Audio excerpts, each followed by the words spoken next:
Konnichiwa mga senpai! So ito na yung ating Papa Parade Leorio unboxing. So if you're planning to buy this figure, make sure that the box looks like this. So ito yung front ng box.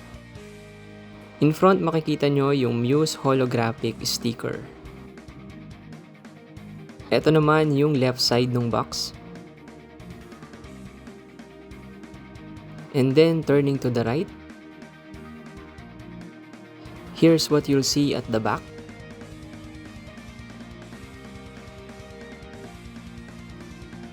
Ito naman yung bottom ng box.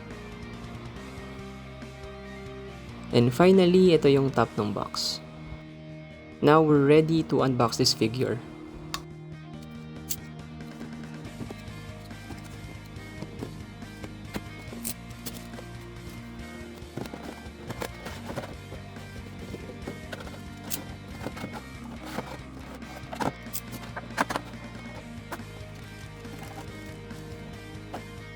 Inside the box, you'll find this black base. So, tanggalin lang natin yung plastic. Similar to other Pop-Up Parade figures, underneath ng black base, makikita nyo yung embossed letters made in China, pati yung license number.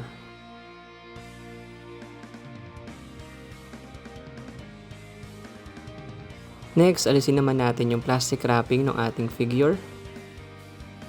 So, ito na si paring Leorio ng Hunter x Hunter. Ayan, close up lang natin. Adjust lang natin yung ating lighting para mas makita nyo to. Ayan, so kita nyo naman kung paano all smile itong ating Leorio figure. Similar sa anime, he has this black hair and a spike crow cut. And kita nyo din, he wears this iconic T-shade sunglasses.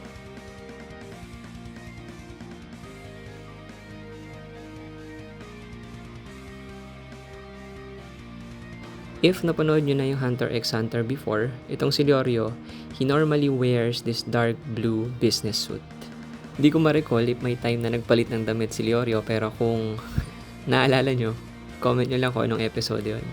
Regarding naman sa post itong figure na to, tindig pala ang Leorio na Leorio na. And then similar to other Pop-Up Parade figures, wala kayong makikitang markings or any embossed letters dito sa figure na to. So again, yung basis nyo ng authenticity is yung black base, pati yung box.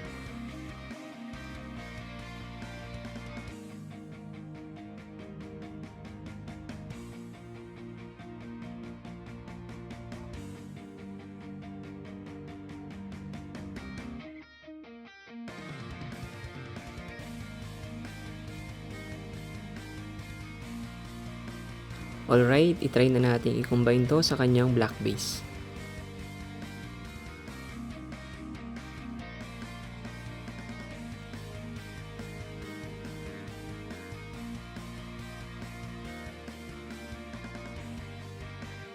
Ayan, mas astig na siyang tignan dahil doon sa black base.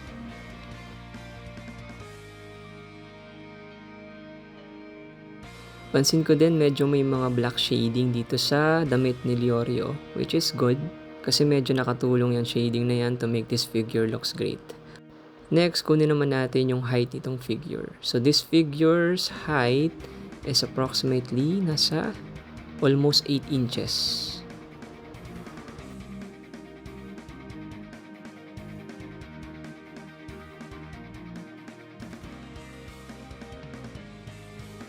And then for the length, nasa almost 4 inches siya.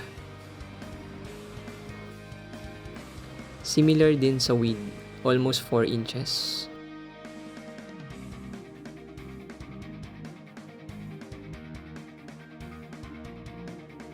And then for the weight, this figure weighs approximately 100 grams.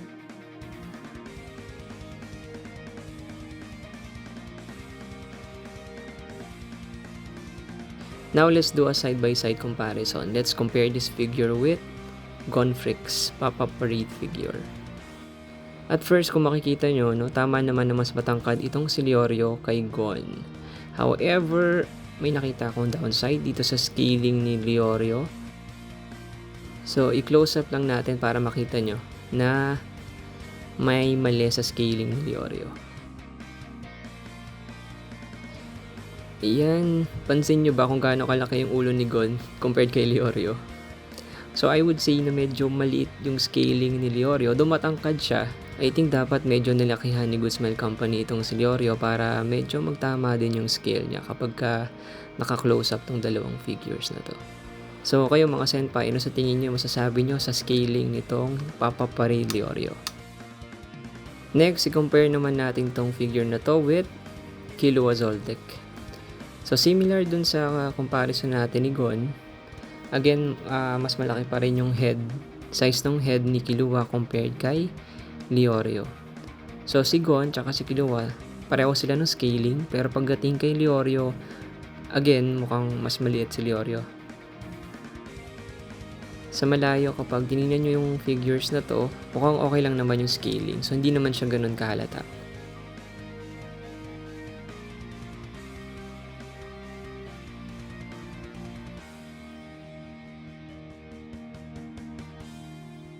Okay, isama na natin si Gon dito para mas makita nyo yung side by side comparison natin.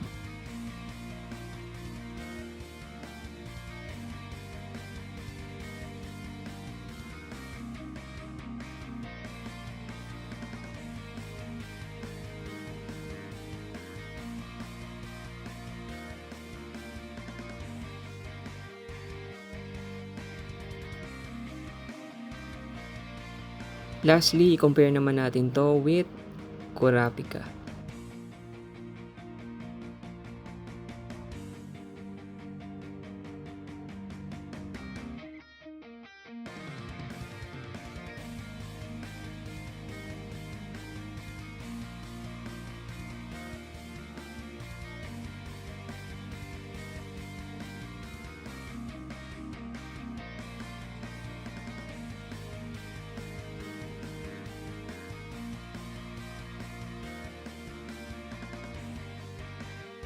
I-close up ulit natin. So, sa close up, pansin nyo ulit, mas malaki yung ulo ni Kurapika compared kay Leorio. Which I think, again, medyo hindi tama yung scaling ni Leorio compared to Kurapika.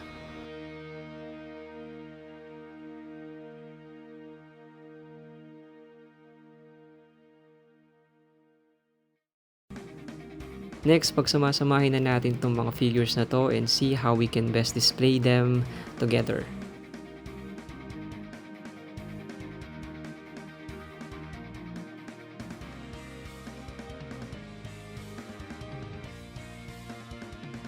Ayan, sa glass cabinet nyo, pwede nyo i-display yung mga figures na to ng ganito.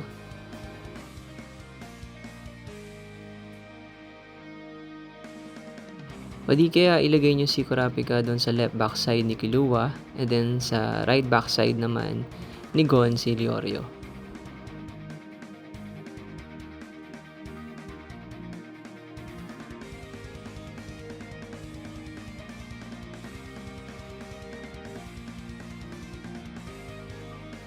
Siyempre may option din kayong pagpalitin yung pwesto ni Leorio at Kurapika.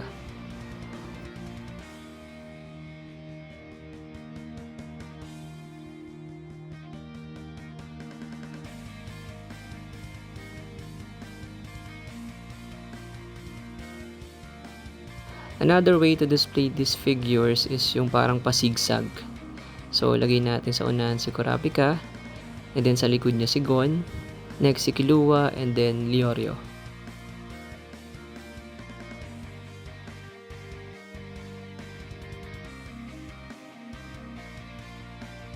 If ayaw nyo naman na nasa harap si Kurapika, pwede nyo naman silang pagpalitin ni Gon.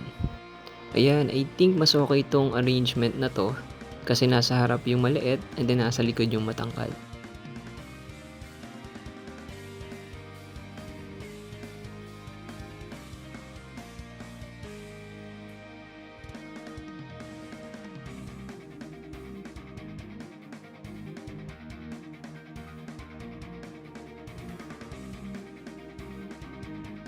Nga pala mga senpai, yung next unboxing natin would be the Papa Parade figure Hisoka.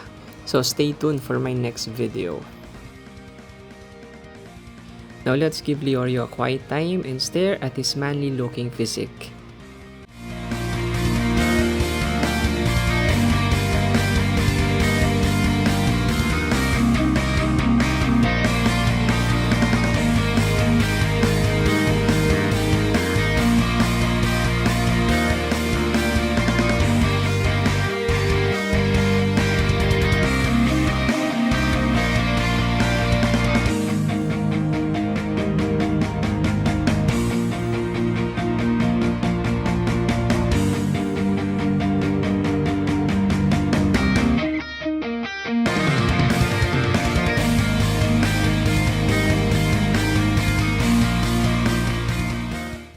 And that ends my unboxing video. Thank you so much for watching. Godspeed!